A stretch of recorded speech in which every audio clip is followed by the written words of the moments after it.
alhamdulilah ñu ngi sant ñëpp di gërëm journalistes yi nga xam ne tey ñoo ñëw fii nii service régional commerce pour ñu defal leen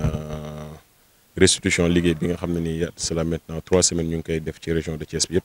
tàmbalee woon nañ ko cela 2 semaines fee ci département bu Mbour semaine bii ñu génn ñu ngi woon ci département bu Tivaouane tey jii nag ñu ngi woon fii nii ci département bu Thiès li ci gën a rëy nag mooy marché central bi nga xam ne nii mooy marché central bu gën a mag ci dëkk bi ak Escale. donc prix yi nga xam ne nii fixé woon nañ ko au niveau national fixé ko tamit fii ci région bi ak gouverneur lañ demoon doon saytu xool ndax commerçant yi ñu ngi koy appliqué waa wala déet résultat yi nga xam ne nag moom lañ fa jot a fekk mooy que ba léegi des na bëri na ci commerçant yu bëri yoo xam ne nii prix yi nga xam ne moom lañ homologué fii ci région de Thiès respecté wuñ ko donc ci xayma ñi nga xam ne nii tey jii demoon nañu seet si leen ñu ngi toll ci ñeent fukk commerçant ak juróom-benn ci ñeent fukk commerçant ak juróom-benn yooyu ñeent fukk yeeg benn yëpp dañoo fekk ne appliqué wuñ prix yi nga xam ne nii moom la état bi homologué donc ñooñu ngeen gis tey jii seen produit ñu indi ko fii ci service régional commerce bu Thiès donc ci loolu am nañ ci fanweeru sac ak juróom-ñeent saako ceeb yu 50 kilogrammes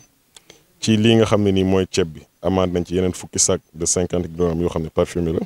ci suukar si am nañ ci fukki sac ak ñett yu 50 kilogrammes huile de palme bi maanaam diwlin bi jël nañ ci fukki bidon ak juróom yu 20 litres li nga xam ne nii nag mooy aliment de bétail bi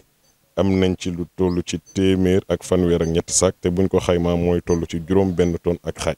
mel ni ñii marché central lañ nekk. waaw ñii ñi ci ëpp marché central lañ nekk donc liggéey bi comme que tey lañ ko tàmbali dañ ñëwoon marché bi nga xam ne nii fa la nit ñi di approvisionné fa la commerçant di approvisionné foofu la ñuy tàmbali bu ko weesoo nag à partir de demain ñu commencé dugg léegi ci détail bi demaale soo yi yenn communes yu mel ni Pout yu mel ni Xombol yi nga xam ne ni ay communes yu mag lañ te nekk fii nii ci département bu Thiès. infraction yi lu ci ëpp moom pratique de prix illicite mooy commerçant yi nga xam ne nii prix yi état bi homologué fixé seen prix yi ñoom respecté wuñ ko maanaam dañ ci teg teggin bu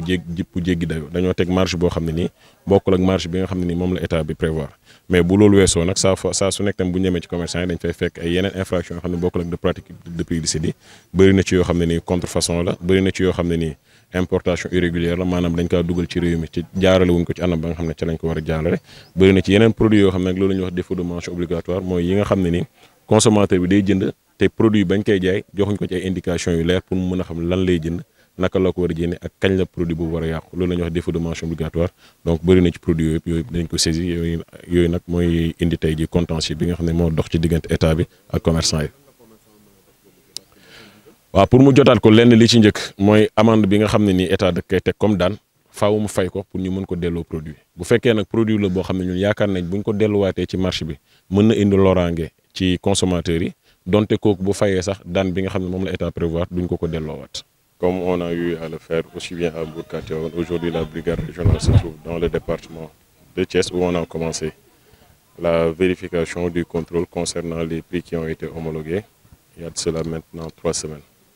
Donc on a démarré aujourd'hui le contrôle au niveau des grossistes, des demi-grossistes, mais également au niveau du détail, et particulièrement au niveau du marché central et au niveau des grossistes qui se trouvent dans l'axe Escale. Donc aujourd'hui, comme vous venez de le voir, on a eu aussi à le constater. Sur le nombre total de commerçants visités, on est à 46 commerçants qui ont reçu la visite du service régional du commerce de Thiès.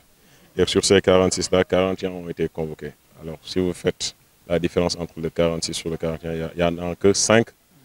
sur lesquels on n'a pas pu trouver d'infraction. Donc 45 commerçants ont fait l'objet d'un contrôle et par la suite, il y a eu des infractions.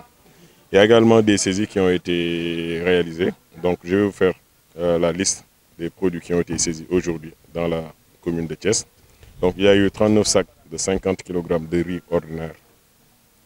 Il y a également 10 sacs de riz parfumé qui ont été saisis, 13 sacs de 50 kg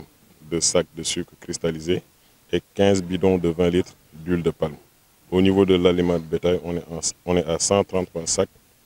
qui équivaut à 6 tonnes 500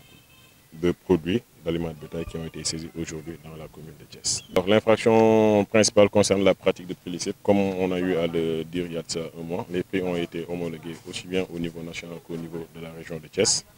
Et le contrôle consistait à vérifier si ces prix-là sont aujourd'hui appliqués au niveau du commerce demi-gros, gros et aussi au niveau du détail. Nous sommes au regret de constater qu'à l'heure où nous vous parlons, le taux d'effectivité de ces mesures-là ne sont pas du tout satisfaisants. Raison pour laquelle nous avons procédé à des saisies Et ces différents commerçants qui ont été appréhendés vont faire l'objet d'une amende, d'une transaction pécuniaire. Et dans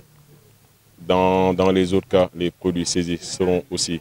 récupérés par l'État. Dans d'autres, maintenant, ces produits-là peuvent être restitués aux commerçants. Absolument. Bon, moyennant quelque chose, peut-être que ça peut laisser des équivoques. Ce qui est prévu par la législation, c'est qu'en cas de saisie de ces produits-là, une fois que le commerçant paye l'amende qui lui a été notifiée, il est en mesure de réclamer la restitution des produits qui ont été saisis. Maintenant, s'il s'agit d'un récidiviste, ou bien s'il s'agit maintenant de produits dont nous avons des doutes sur la qualité des produits, ces produits ne sont pas restitués aux commerçants.